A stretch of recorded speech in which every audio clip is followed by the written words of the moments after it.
पिंगला वैश्या की वैराग्य कथा। भागवत पुराण में वर्णन आता है कि पिंगला नाम की एक वेश्या मिथिला नगर में रहती थी। वह बहुत सुंदर थी और अपने रूप और यौवन पर गर्व करती थी। प्रतिदिन वह अपने ग्राहकों की प्रतीक्षा करती और उनसे धन, वस्त्र, आभूषण पाने की आशा रखती।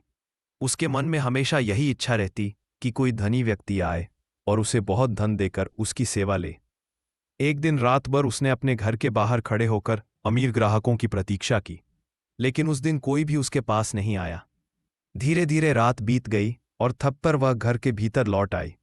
उस समय उसके मन में गहन विचार आने लगे। मैं क्यों इस झूठे आशा मोह में फंसी हुई हूं? ये लोग जिनकी प्रतीक्षा मैं करती हूं, ये सब अस्थाई है। ये मुझे सुख नहीं दे सकते। असली सुख तो केवल परमात्मा की भक्ति में है। वह सोचने लगी, आज मैं संसार की असारता को समझ गई हूं।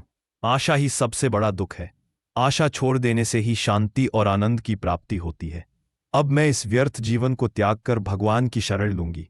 उस रात से पिंगला के हृदय में वैराग्य का उदय हुआ।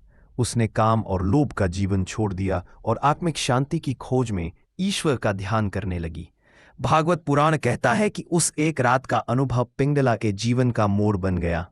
वह सांसारिक बंधनों से मुक्त होकर परमात्मा की ओर अग्रसर हुई।